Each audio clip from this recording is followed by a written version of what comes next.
Hi, it's PS Tarot. Hello, Gemini placement. So, yes, nasa title naman, Gemini. Okay, so Gemini, anong meron? This is ano po, hanggang end ng August. Okay? So, let's see. Ano bang meron?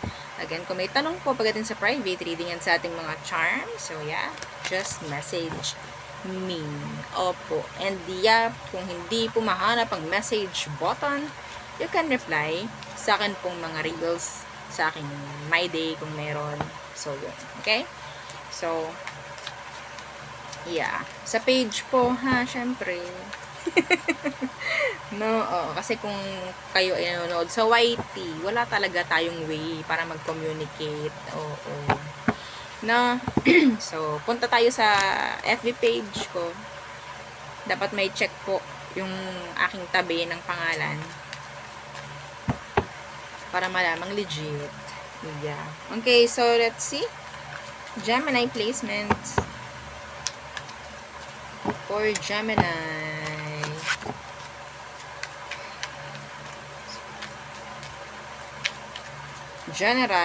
In general, anong meron? Knight of Swords. Fast communication.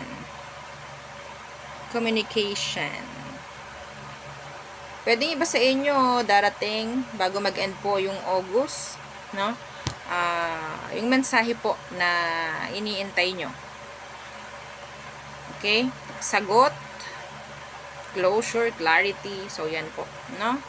Could be closure for some of you. So,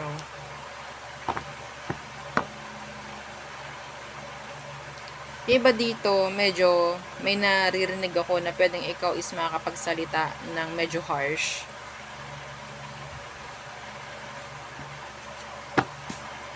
Hindi ko alam bakit. Or makakapag-desisyon agad-agad, like hindi na pag-isipan. Maybe out of excitement, no? Okay. So, what else? Mabilis na resulta. Makukuha agad na result. Kung ano man yun, di ko alam. General. So, ano pa po? Empress. Fast. Progress. Iba sa inyo, pwede pong may makikita ng progress or improvement pagdating sa isang situation. Could be, some of you, this could be, pagdating sa looks. Drastic yung changes na nakikita ko rito. Kung ano man yan about looks, pwedeng mapapansin agad-agad kasi napakabilis. Hindi ko alam kung kayo ba ay nagpapapayat or what, nagdadagdag ng timbang or what. Pero physically, may chance po na may mga mababago at napakabilis ng result. Okay? What's with that Empress? The Tower. Yeah. Unexpected. Okay, some of you, there could be unexpected, or sabihin natin yun nga, unplanned pregnancy. No, for some of you. Pero yung mga naghihintay dyan, may chance po na pwedeng, magkaroon ng energy ng pregnancy bago po mag-end ang August. Medyo masakit ulo ko ngayon. Sino masakit ulo dyan? Anyway.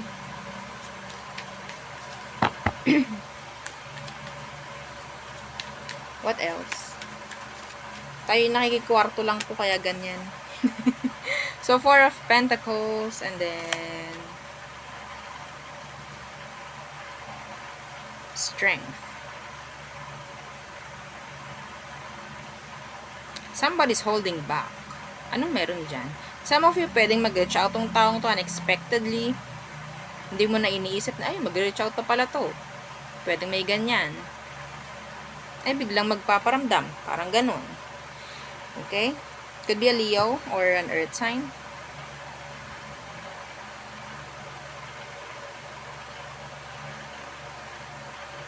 Iba rito na may mga kausap.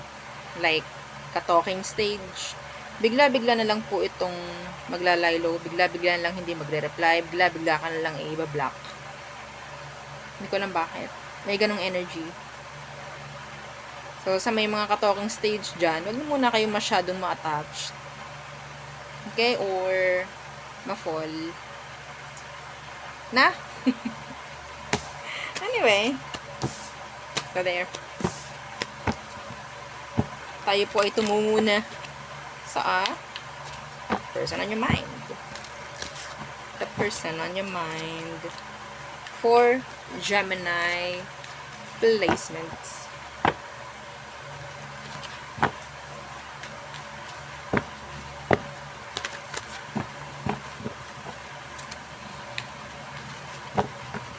Sino to? Sino po ito, mga Gemini? The King of Swords. The Empress.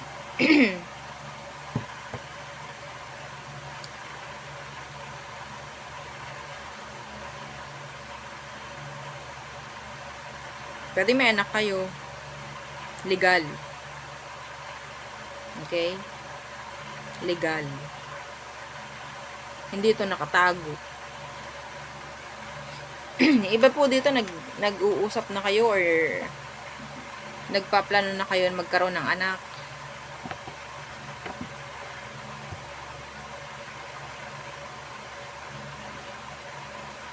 Pero, meron dito nagiging cold. Cold.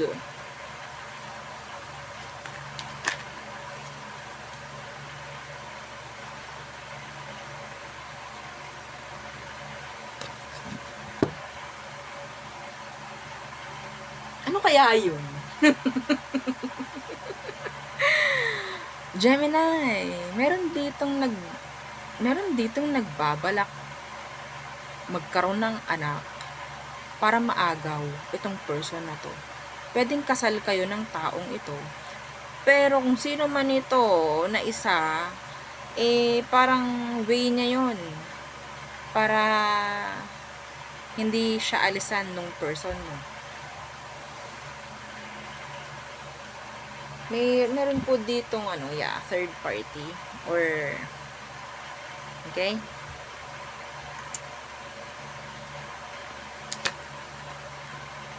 It's like inaagaw niya yung person mo. Yeah. May umaagaw dito. Pwedeng kasal kayo nito, may anak kayo, pero meron dito mas matanda po. Mas matanda. At gusto niya magkaroon sila ng anak. Para meron siyang pangahawakan rin. Or sabihin nating laban. Hindi ko alam kung paano malalaman yun. I don't know kung may idea kayo about dyan. Pero, pwedeng another message yun. Okay? So, let's see. Anong inyong situation ngayon?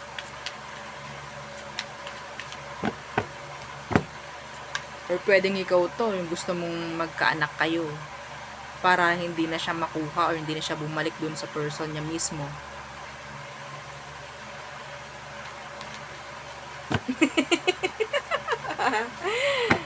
Ha? Alam nyo kung sino kayo dito sa storya, ha? Kung di kayo nakaka-resonate, mas maganda. Diyos ko, ang gulo ng ganito. Ang gulo.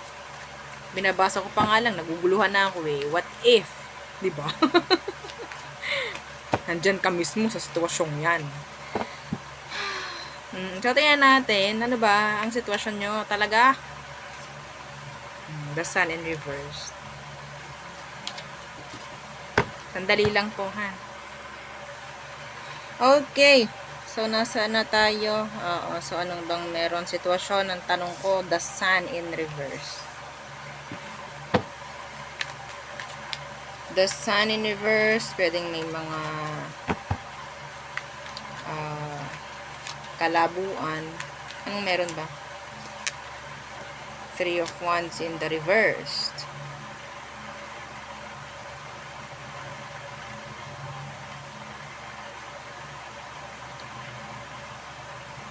Iba po sa inyo, ha?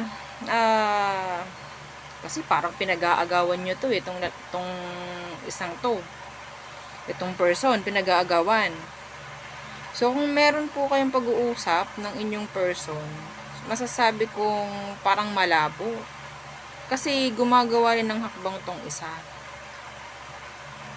Kung ang inyong usapan ay mag-aayos kayo, ganto, ganyan, malabo. Kasi itong isa, gusto niya ng may mangyari din sa kanila, itong person mo. Ang situation po ngayon, masasabi nating walang pinatutunguhan eh.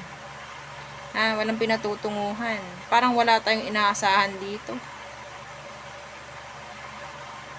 Gemini, parang wala tayong inaasahan dyan. Malabo. Malabo pa sa camera ng aking cellphone. Ha? Dumali na naman. Tingnan natin. Ano bang meron? Pagdating sa emosyon nito sa'yo. Ito ba yung nahahabag pa? Nakukonsensya pa? Tingnan natin. Pagdating sa'yo, the Hanged Man. Hindi pa rin niya maisip. Hindi pa rin niya ma-actionan yung mga dapat gawin. The Nine of Cups in the reverse. Ace of Cups in the reverse. Bahala siya. Diba? Bahala ka. Emosyon nito eh.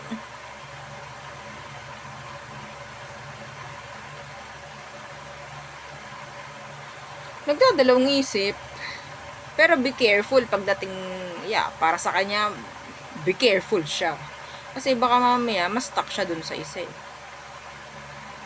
Emotionally, itong taong to, nag-iisip na ayusin yung inyo. Pwede kasing yun yung sinasabi niya nga rin.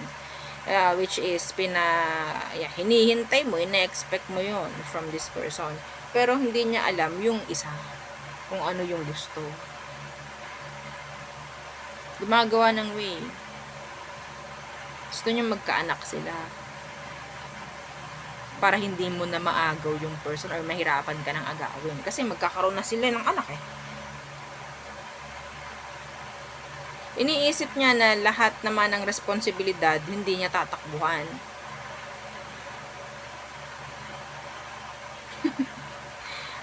Pagdating sa'yo, hindi naman daw niya tatakbuhan.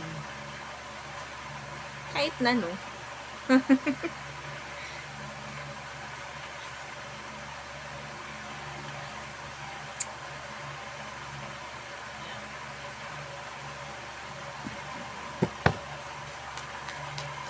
My gosh. Anong next action nito? The Fool in reverse. Naku, takot na takot naman to. Oo, takot gumawa ng hakbang. Takot siyang gumawa ng hakbang. Si Strength in reverse. Wala siyang kakayanan. Puro siya salita lang. So, para kayong maghihintay nga lang sa wala. Magaling siya magsalita. Pwedeng hawak siya nung isa eh. Some of you pwedeng mas matanda, parang ganyan. Ilagay ninyo sa sarili ninyo kung anong role nyo. Okay? Ilagay nyo please.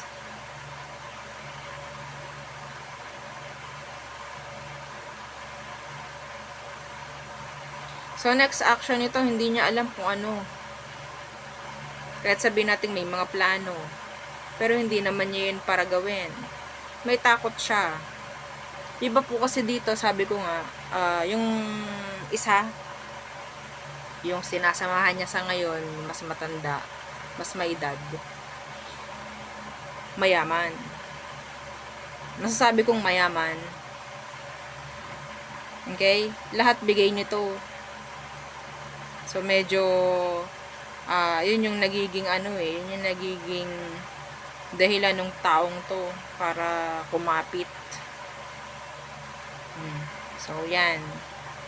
Pero ikaw, sabihin natin may anak kayo, mga responsibilidad niya, hindi naman daw niya iiwan. I think this is like a personal reading. I think. Parang siyang personal read.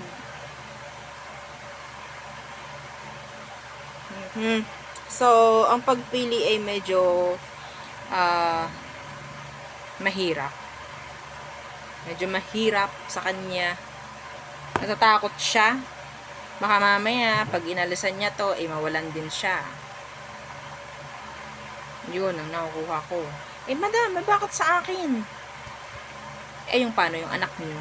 Baka mamaya ilayo niyo. Ganun yung mindset ng tao. Baka mamaya hindi na niya makita. Okay? Or sabihin natin, hindi po siya ganun, hindi ganun kalakas ang loob ng taong to na talagang hiwalayan ka. Yes, kung mayroon mang siyang iba, nandyan pa rin, pwede siyang bumalik sa'yo or what. Hindi niya para i-cut off to.